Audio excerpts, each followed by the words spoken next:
Olá, meus amigos, como é que vocês estão? Tudo bem? Nós viemos para mais uma aula da região Centro-Oeste. Isto mesmo, aquela aula em que nós estávamos conhecendo o relevo da região, o relevo que nós estávamos conhecendo com um nível de detalhe bastante interessante. Para isso, evidentemente, a gente precisa fazer um mapa da região. Então, vamos tentar mais uma vez fazer aquele mapa mão livre. Não fica excelente, mas dá para a gente ter noção da distribuição de terras da região. Nós que já vimos, em termos de relevo, o relevo do norte do Mato Grosso, que é a chamada planície amazônica, por onde percorrem 4 rios, o Rio Madeira, o Rio Tapajós, o Rio Xingu e o Rio Tocantins-Araguaia, com a devida observação acerca do Tocantins-Araguaia, que tem sua bacia separada em 1987. Vimos também a oeste do Mato Grosso do Sul e sudoeste do Mato Grosso a planície do Pantanal. Primeira aula, planície do Pantanal. Segunda aula, nós trabalhamos a planície amazônica. Na aula de hoje, nós trabalharemos a principal unidade de relevo da região, que se trata, evidentemente, da base do relevo regional, que é o famoso Planalto Central. Depois, nós iremos para uma última aula. Nesta última aula, nós falaremos do Planalto Meridional. Certo, gente? Então, para a aula de hoje, nós falaremos sobre o Planalto Central. Gente, o Planalto Central, ele é um planalto sedimentar, de rochas relativamente jovens, das 3 mais jovens eras geológicas, que são elas o Paleozoico, o Mesozoico e o Cenozoico. Por volta de 400 milhões de anos, esta região ela era coberta por um mar. Este mar chamava-se Mar Devoniano. Em virtude do deslocamento das grandes massas continentais neste período, nós, que um pouco antes deste período chamado Devoniano, nós tínhamos apenas um grande continente chamado Pangeia, que vai se separar em 2 grandes massas continentais. Para o norte, a Laurásia, para o sul, a Gondwana. E a região centro-oeste fará parte, então, da Gondwana. A separação dessas 2 grandes massas continentais, ela foi bastante traumática.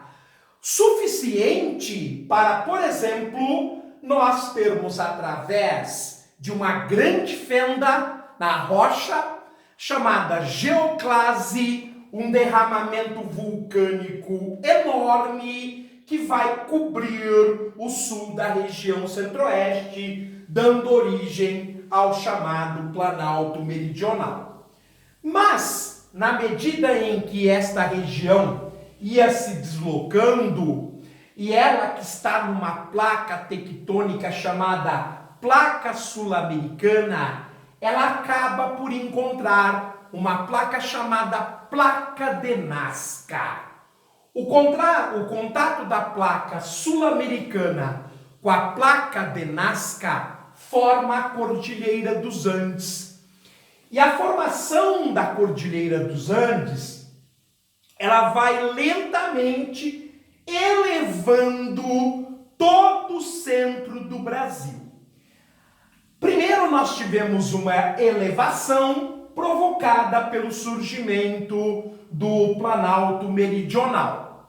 Depois nós tivemos outra elevação provocada pelo aparecimento da Cordilheira dos Andes há cerca de 65 milhões de anos.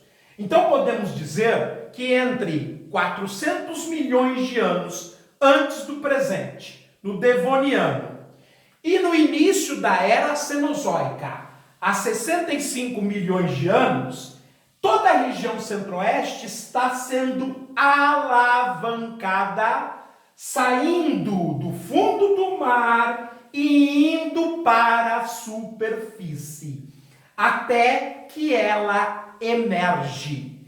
E é por isso que ela é formada por uma base sedimentar.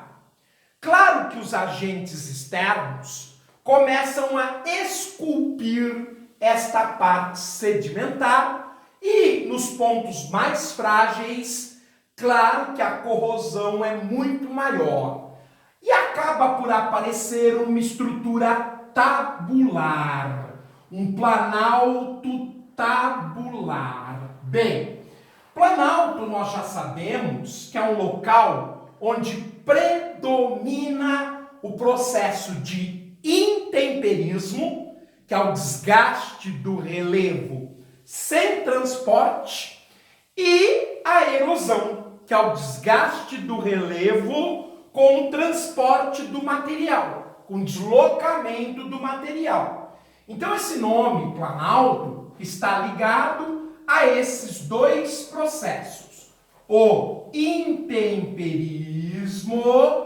e a erosão. O primeiro, o desgaste do relevo sem transporte. O segundo, o desgaste do relevo com movimentação de terreno. Lembrando, pessoal, que toda essa estrutura, ela é sustentada por uma imensa bacia sedimentar. Então aqui nós temos um planalto central predominantemente de rochas sedimentares, que são rochas mais friáveis, ou seja, mais sujeitas, mais amigáveis ao intemperismo e à erosão. Então, esses dois processos acabam esculpindo o relevo e ele adquire este aspecto.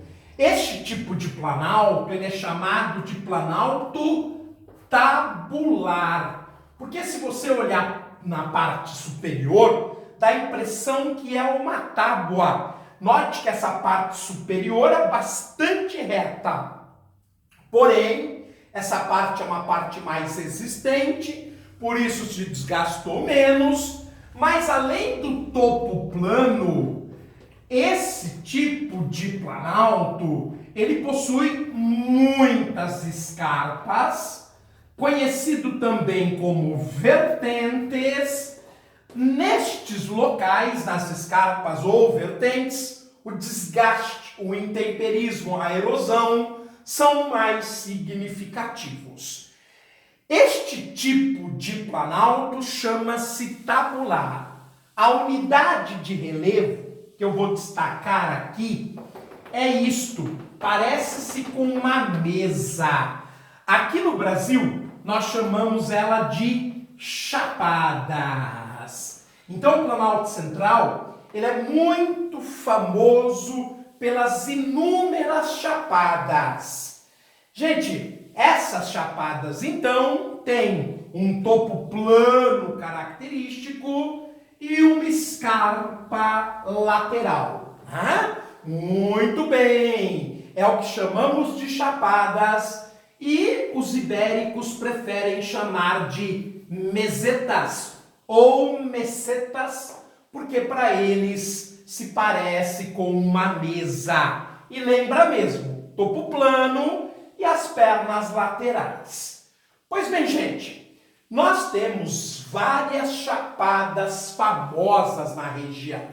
Por exemplo, na fronteira de Goiás com a Bahia, portanto do centro-oeste com o nordeste, nós temos o famoso espigão mestre. O espigão mestre, que é um grande divisor de águas entre as bacias do São Francisco, Tocantins, Araguaia e Platina.